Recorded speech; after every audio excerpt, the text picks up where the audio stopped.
Hi everybody, I'm Jaycie Spencer, and today I want to share with you guys a verse that brings me hope. Hope is such a vast topic throughout the Bible, and there are so many verses that reference hope or bring different people hope. And so I think that sometimes, when we think of hope, it's a little bit overwhelming. And so when I was trying to think of a specific verse to share with you guys today, one specific verse didn't come to mind.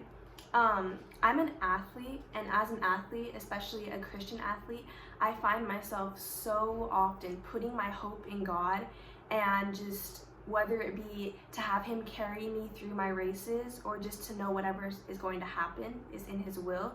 And so while I couldn't think of one specific verse, I thought of many songs that give me hope in my sport and in life in general. And so some of those songs are Hills and Valleys by Taryn Wells, Blessings by Laura Story, and My Revival by Lauren Daigle. And I knew I wanted to talk to you guys about the common ground in these songs, but I couldn't pinpoint one verse exactly.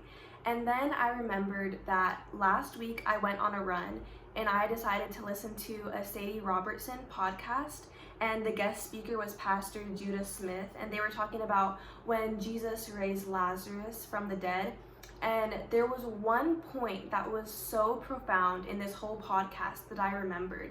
And so I'm going to read to you a section of the story, which is found in John 11, and I'm going to be reading verses 35 through 44. Jesus wept, so the Jews said, "See how he loved him?" But some of them said, "Couldn't he who opened the blind man's eyes also have kept this man from dying?" Then Jesus, angry at himself again, came to the tomb. It was a cave, and a stone was lying against it. "Remove the stone," Jesus said. Martha, the dead man's sister, told him, "Lord, he's already decaying. It has been 4 days." Jesus said to her, "Didn't I tell you that if you believed, you would see the glory of God?" So they removed the stone. Then Jesus raised his eyes and said, "Father, I thank you that you heard me. I know that you always hear me, but because of the crowd standing here, I said this, so they may believe you sent me." After he said this, he shouted with a loud voice, "Lazarus, come out."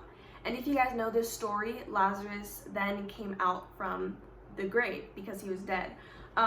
In the podcast, the guest speaker asked a question, and he said, "Why did Jesus weep if he knew that he was going to bring Lazarus back to life?"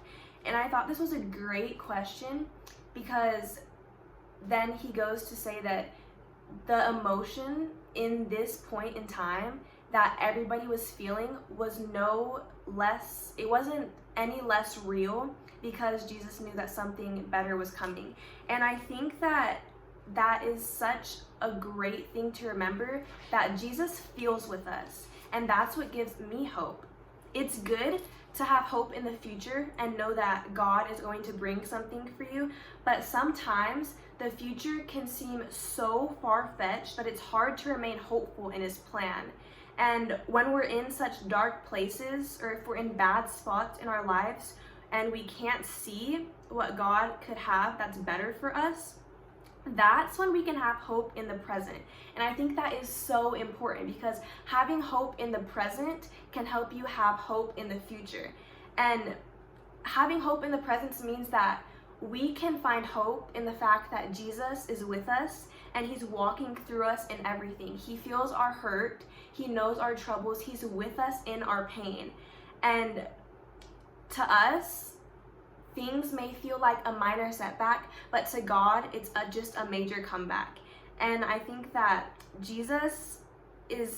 it's just so important to remember that Jesus is going to be with us the whole way. He's going to carry us through the tough times, and He's gonna walk right beside us when we're in the mountains in our lives.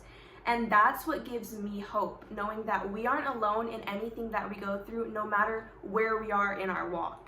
I love this part of the story specifically because it inspires me to keep going. It shows both sides of the story. It shows how we can have hope in the fact that Jesus feels with us, but also in the fact that He's going to revive us later on. If you're like me and it's hard for you to see what can come out of the bad times that we're in, then we need to change our mindset. instead of thinking of things when something bad rolls around the corner, instead of thinking of it as an inconvenience for us that, maybe God will just fix it a little bit later down the road, we need to remember that to God, it's not an inconvenience and it's not a surprise. And it's all going to lead up to something bigger and better for us. God sent Jesus so that we don't have to walk alone. Jesus is fully man and fully God, which means the fully man part of him feels exactly what we feel wherever we are. And we don't have to think of hope as so far away, because we can have hope right here today with Jesus no matter where we are. And I hope that you guys remember that as you go throughout your week. I pray that you guys continue to follow us in the 40 Days of Hope, and you have a great rest of your day. Bye.